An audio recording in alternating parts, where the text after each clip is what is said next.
आपके साथ प्रियव्रत दीक्षित। चलिए खबरों की शुरुआत कर लेते हैं। लखनऊ से खबर है जहां पर सपा अध्यक्ष अखिलेश यादव ने गंभीर आरोप लगाए हैं। 3 डीएम और 3 एसपी लखनऊ से कन्नौज भेजे गए हैं। अखिलेश यादव ने कहा ये अधिकारी वोटिंग रोकने के लिए भेजे गए हैं। मैं अपील करता हूं, वोट से कोई रोके तो धरने पर बैठेंगे, ये अखिलेश यादव ने कहा। और आगे अखिलेश यादव ने चुनाव आयोग से दखल के इस मामले में मांग की है। ये बड़ी खबर आपको बता दें कि अखिलेश यादव ने बड़ा आरोप लगाया है। उन्होंने कहा कि 3 डीएम और 3 एसपी भेजे गए हैं लखनऊ से।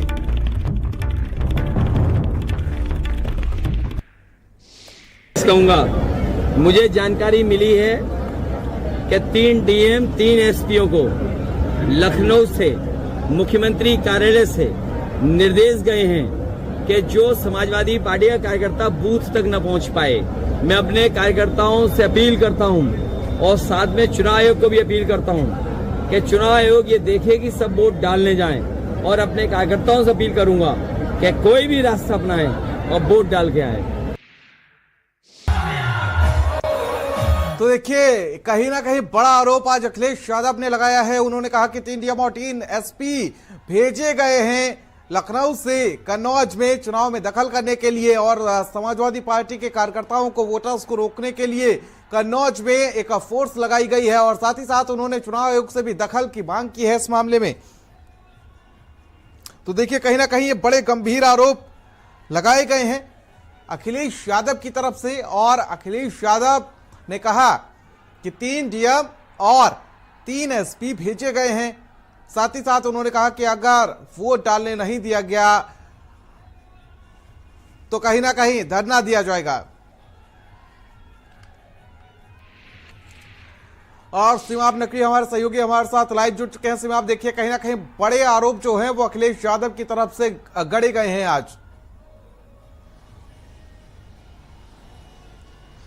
जी बिल्कुल, आपको बताएं कि अखिलेश यादव ने आज बाइट में मीडिया से बात करते हुए इस बात को कहा कि कन्नौज में जो है वो अधिकारियों को प्रेशराइज करने के लिए मुख्यमंत्री कार्यालय से फोन आया है, इस तरह के उन्होंने आरोप लगाए। बहरहाल अब ये साफ तौर पर कहा जा सकता है कि अगर यहाँ पर प्रशासन सख्ती करेगा तो कार्यकर्ता यहाँ पर धरने पर बैठेंगे, क्योंकि अखिलेश यादव के जो कार्यकर्ता हैं उनको साफ तौर पर निर्देशित किया गया है कि अगर कहीं पर कोई भी पोलिंग बूथ पर किसी तरह की अराजकता हो, किसी तरह का पुलिस अगर गलत व्यवहार करती है तो आप लोग धरने पे बैठिए। अब कल का जब दिन है, कल चुनाव नजदीक आ रहा है, तो जाहिर है कि कहीं ना कहीं प्रशासन के लिए भी चुनौती होगी और समाजवादी पार्टी के कार्यकर्ताओं के लिए भी चुनौती होगी कि वो अपना वोट डालें।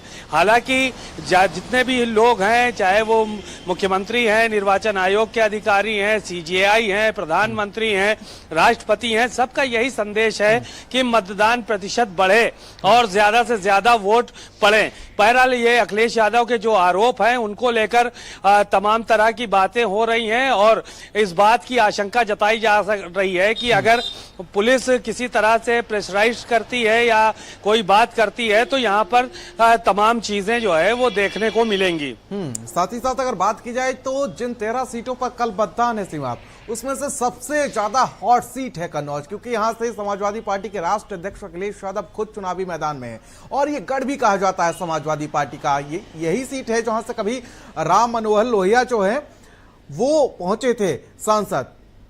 और ठीक है, मैं लौटूंगा आपके पास, लेकिन हमारे साथ बीजेपी से प्रवक्ता अनिला जी हमारे साथ जुड़ चुके हैं। मैम, बहुत बहुत स्वागत है। कैसे देखती हैं, जिस तरीके से अगर बात की जाए तो ये अखिलेश यादव का जो बड़ा आरोप है, उन्होंने कहा कि 3 डीएम और 3 एसपी भेजे गए हैं चुनाव को प्रभावित करने के लिए, और उन्होंने साफ तौर पर चेतावनी दी है कि अगर चुनाव प्रभावित किया जाता है तो वो धरने पर भी बैठेंगे। अखिलेश यादव जी खुद मुख्यमंत्री रहे हैं, मुख्यमंत्री के पुत्र रहे हैं, सांसद रहे हैं, विधायक हैं। उनको लगता है कि ऐसे कोई भी चुनाव जो है वो प्रभावित किया जा सकता है। ये विक्टिम कार्ड जो ये लोग खेलने का प्रयास करते हैं और ये सोचते हैं कि उसकी वजह से शायद कुछ सिंपैथी मिलेगी और सिंपैथी वोट जो है शायद उनके फेवर में डल जाए, ये सब पुरानी चीजें हो चुकी हैं। इन लोगों को समझना चाहिए कि समय बहुत आगे बढ़ चुका है और जो प्रशासनिक अधिकारी होते हैं आपको लगता है कि वो कोई भी ऐसा गलत काम करेंगे कि कल को उनकी नौकरी खुद खतरे में आ जाए? जी। और योगी आदित्यनाथ जी की सरकार है ये, और इलेक्शन कमीशन के पूरी नजर में सारा चुनाव हो रहा है, कोई गलत काम कैसे हो सकता है? ये अनर्गल आरोप इनको लगाना बंद करना चाहिए। इलेक्शन कमीशन चुनाव करा रहा है, कोई भी अधिकारी हो, कोई भी सरकारी कर्मचारी होगा, मुझे नहीं लगता है कि वो अपनी नौकरी दांव पे लगाकर कभी भी कोई ऐसा कार्य करेगा कि कल को उसके ऊपर किसी भी प्रकार की इंक्वायरी हो और उसको उसकी सजा भुगतनी पड़े। लेकिन तीसरे चरण में भी हमने देखा था, मैनपुरी पहुंचे थे अखिलेश यादव, वो भी अधिकारियों पर विफरते हुए नजर आए थे। आदित्य यादव की बात कर ले, बदायूं पहुंचे थे और उन्होंने भी कई आरोप जड़े थे इस दौरान। ये आरोप तो इसलिए जड़ते हैं ना ये लोग, क्योंकि इनको पता है ये हार रहे हैं, तब हार का ठीकरा कहीं तो फोड़ेंगे ना। कभी अधिकारियों के ऊपर फोड़ेंगे, है ना, कभी ईवीएम के ऊपर फोड़ेंगे। तो ये तो समझ में आ जाता है कि जब इस प्रकार का व्यवहार ये लोग करने लगते हैं कि इनको समझ में आ गया है कि हार का सामना कर रहे हैं और जीत जो है वो भारतीय जनता पार्टी के प्रत्याशियों को मिल रही है, तभी इसी प्रकार के अनर्गल बातें करनी शुरू कर देते हैं। अच्छा, कितना मुकाबला देख रही हैं कन्नौज सीट पर अखिलेश यादव के खिलाफ? कैसे देख रही हैं? क्योंकि जिस तरीके से बात की जाए तो एक गढ़ रहा है समाजवादी पार्टी का, और 2019 के लोकसभा चुनाव में भी सिर्फ महज 12,000 वोटों का फर्क था जीत हार के बीच में। इस बार कितना तगड़ा मुकाबला आप देख रही हैं? देखिए, मैं तो एक ही चीज जानती हूँ, जो कन्नौज के लोग हैं वो जानते हैं कि अखिलेश यादव जी स्वयं एक मुख्यमंत्री रहे हैं। तो मुख्यमंत्री के रूप में भी एक जो नेता है वो, अगर वो हमारे महाराज जी योगी आदित्यनाथ जी से उनकी तुलना करेंगे तो अखिलेश यादव जी कहीं टिकते हैं?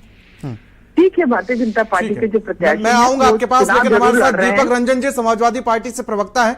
सर, बहुत बहुत स्वागत है आपका। जी नमस्कार सर, कैसे देखते हैं आज एक बड़ा आरोप अखिलेश यादव की तरफ से जोड़ा गया है बीजेपी पर, और साथ ही साथ उन्होंने कहा कि 3 डीएम और 3 एसपी भेजे गए हैं लखनऊ से चुनाव को प्रभावित करने के लिए?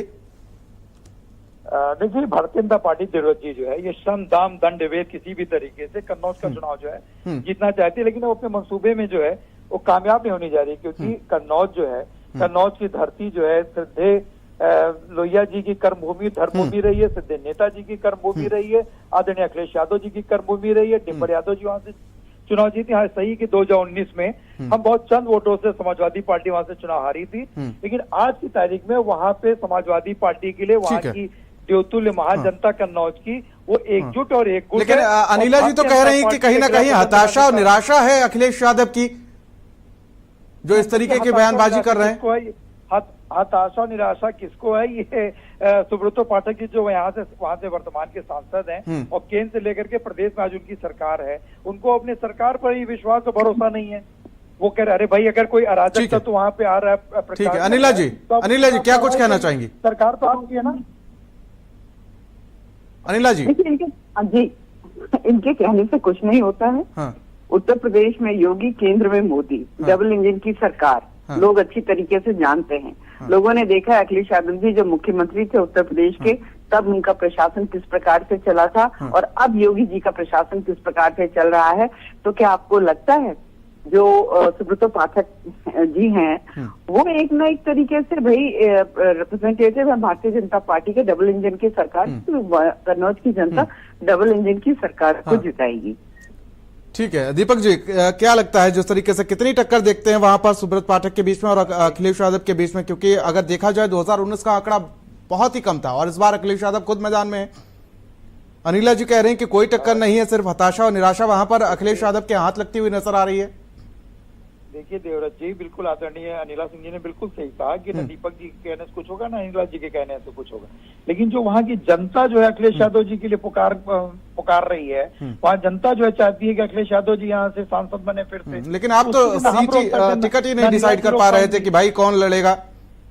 देखिए वो हमारी स्ट्रेटजी थी, उसी स्ट्रेटजी में ये लोग फंस गए हैं और पूरी तरीके से फंस गए ये लोग। और अभी 3 चरणों का चुनाव, 3 चरणों में भारतीय जनता पार्टी और एनडीए बहुत ज्यादा पिछड़ चुकी है और अभी आगे आते आते ऐसे 7वां चरण। ठीक है, अनिला जी एक कमेंट। देखिए ऐसा है, जो इंडिया अलायंस है वो समझ गया अच्छी तरीके से कि तीसरी बार मोदी जी प्रधानमंत्री बनने वाले हैं, तो अब ये हताशा झलकने लग गई है इनकी भाषा में, इनके व्यवहार में।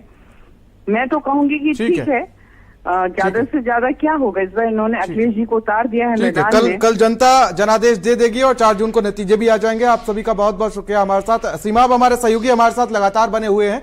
सीमा, अब जिस तरीके से देखा जाए क्या कुछ अब वहां पर सियासी समीकरण बनते और बिगड़ते हुए नजर आ रहे हैं, क्योंकि ये सीट जो है समाजवादी पार्टी का गढ़ कही जाती है। कभी राम मनोहर लोहिया को इस सीट से संसद भेजे गए थे यहां से, और इस बार क्या कुछ यहां पर आंकड़े नजर आ रहे हैं?